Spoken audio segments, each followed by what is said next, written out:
नमस्कार, बहुत स्वागत है आपका डेली 24 भारत में। 50 साल पहले आज के दिन 25 जून 1975 की रात आजाद भारत के इतिहास की सबसे काली रात थी। वो देश में असंतोष का काल था, राजनीति असंतोष का काल। केंद्र की कांग्रेस सरकार के खिलाफ देश भर में आवाजें बुलंद हो रही थी। बिहार और गुजरात में विधानसभाएं भंग की जा चुकी थी। विपक्षी पार्टी के बड़े कद्दावर नेता आंदोलन कर रहे थे। देश के युवा उनके साथ थे। देश की जनता में असंतोष तेजी से बढ़ रहा था।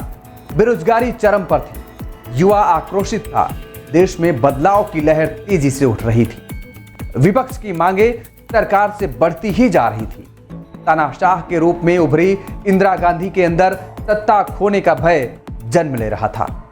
वह कमजोर हो रही थी और अपनी कुर्सी को कुछ बचाने के लिए कुछ सख्त कदम उठाना चाह रही थी। उन्हें यह भी खौफ था कि कहीं अमेरिका उनके खिलाफ कोई बड़ी चाल न चल दे और कहीं उनका तख्ता पलट न हो जाए।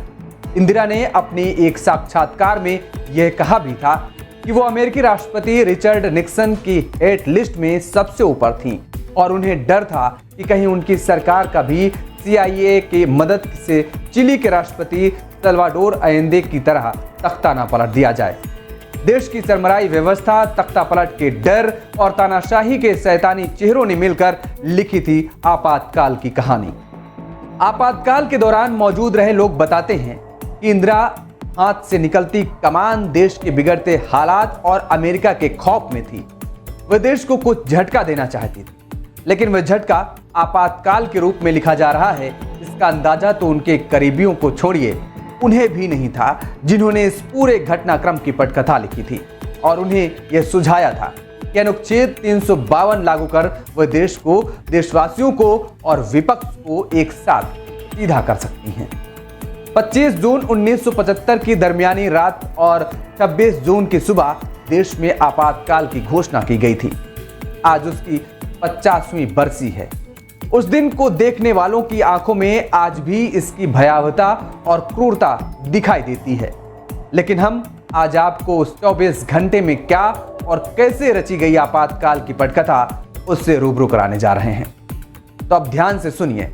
दरअसल देश में आपातकाल की नींव तो 1971 के आम चुनाव के बाद से ही रख दी गई थी, लेकिन 1975 आते आते इमारत बुलंद हो चुकी थी। विपक्ष का विरोध अपने चरम पर पहुंच चुका था। वह 25 जून 1975 की सुबह थी जब पश्चिम बंगाल के मुख्यमंत्री सिद्धार्थ शंकर रॉय के फोन की घंटी बजी। वह उन दिनों दिल्ली में थे और बंग भवन के अपने कमरे में लेटे हुए कुछ पढ़ रहे थे। फोन इंदिरा गांधी के ऑफिस से था और फोन पर थे उनके विशेष सहायक RK धवन, जो उन्हें प्रधानमंत्री निवास पर जल्द से जल्द आने के लिए कह रहे थे। तब इंदिरा गांधी का आवास एक सफदरजंग रोड पर था। रॉय जैसे ही पहुंचे, उन्होंने इंदिरा को अपनी स्टडी में ढेर सारी रिपोर्टों के ढेर के बीच खुद को उलझा हुआ पाया। वह काफी परेशान दिख रही थी। चाय के साथ ही रॉय और इंदिरा की बातचीत शुरू हुई। देश के बिगड़ते हालात पर बातचीत करते हुए इंदिरा ने रॉय को कहा कि समय आ गया है कि हम कड़े फैसले लें। विपक्ष जिस तरह से मांगे कर रहा है और देश की व्यवस्था चरमरा रही है, ऐसे में देश को सख्त फैसले की जरूरत है। सिद्धार्थ शंकर रॉय से इंदिरा की बातचीत की वजह यह थी कि वह संवैधानिक मामलों की जानकार थी और इंदिरा उन पर विश्वास करती थी। अचानक इंदिरा की ऐसी बातें सुनकर रॉय पहले घबराए, फिर उन्होंने कुछ मोहलत मांगी। रॉय ने कहा, मुझे वापस जाकर संवैधानिक स्थिति को समझने दीजिए। रॉय 2 घंटे बाद वापस इंदिरा के पास पहुंचे और देश की आंतरिक गड़बड़ियों से निपटने का एक सूत्रीय उपाय आपातकाल को बताया। इंदिरा पूरे मामले को गुपचुप तौर पर रखना चाहती थी और ये पूरे सिलसिलेवार तरीके से घटनाक्रम को अंजाम देना चाहती थी। इसीलिए उन्होंने कई मामलों में वह सलाह लेनी शुरू की, जिसमें उन्होंने यह भी कहा कि वह अपने मंत्रिमंडल को यह जानकारी नहीं देना चाहती। तब वह रॉय ही थे जिन्होंने इंदिरा को सुझाया कि वह सीधे राष्ट्रपति फखरुद्दीन से धारा 352 पर बात करें और आपातकाल की घोषणा कर दें। फिर सिद्धार्थ शंकर और इंदिरा शाम 5 बजे राष्ट्रपति भवन पहुंचे और सारी परिस्थितियां समझाईं और उन्हें मनाने में कामयाब हुई। दोनों वापस लौटे। आपातकाल के कागजात तैयार कराए गए। तब तक रात के 11:30 पौने 12 बज चुके थे। राष्ट्रपति फखरुद्दीन अली अहमद ने उन आपातकाल की घोषणा वाले कागजात पर हस्ताक्षर कर दिए थे। आपातकाल के कागजात पर राष्ट्रपति के हस्ताक्षर के बाद इंदिरा ने कैबिनेट की बैठक बुलाई। यह बैठक सुबह 6 बजे बुलाई गई। सारा घटनाक्रम तेजी से घट रहा था और इंदिरा कल मंत्रिमंडल की बैठक में और रेडियो पर देश को क्या संदेश देंगी उसकी रूपरेखा भी तैयार की जा रही थी। और इसी बीच संजय गांधी कई बार इंदिरा से मिलने पहुंचते हैं। विपक्ष के उन नेताओं की लिस्ट तैयार की गई जिन्हें गिरफ्तार किया जाना था। इसी दौरान मीडिया पर कैसे लगाम लगाई जाए इस पर भी बातचीत शुरू हो चुकी थी। सेंसरशिप लागू किए जाने से लेकर अखबार के दफ्तरों की बिजली काटे जाने तक की योजनाएं बनाई जाने लगी थी। और यही नहीं, अदालतों पर भी जोर आजमाइश की कोशिश की जाने लगी थी।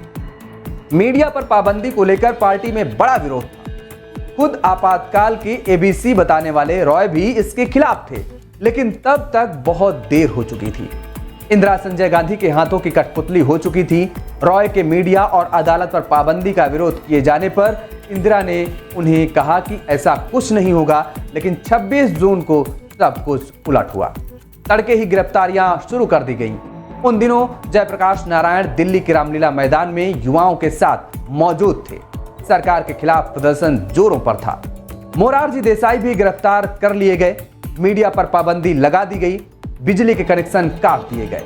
बहादुर शाह जफर मार्ग पर मौजूद एक भी अखबार के दफ्तर में अखबार की मशीनें नहीं चली, ना ही छप सके समाचार पत्र। सिर्फ हिंदुस्तान टाइम्स छप सका क्योंकि उसका ऑफिस बहादुर शाह मार्ग पर नहीं था। रेडियो प्रसारित होने वाले बुलेटिन्स को प्रसारण से पहले प्रधानमंत्री कार्यालय से अप्रूव कराने के आदेश जारी किए गए। आपातकाल की घोषणा भले ही 26 जून को हुई थी, लेकिन राष्ट्रपति ने 25 जून की रात की ही आपातकाल के कागजात पर देश के काले दिन पर मुहर लगा दी थी। आपातकाल करीब 21 महीने तक देश पर लागू रहा, लेकिन उस काले दिन को याद कर आज भी लोग सिहर उठते हैं। मेरे साथ इस खास पेशकश में फिलहाल इतना ही। खबरों के लिए आप देखते रहिए डेली 24 भारत। नमस्कार।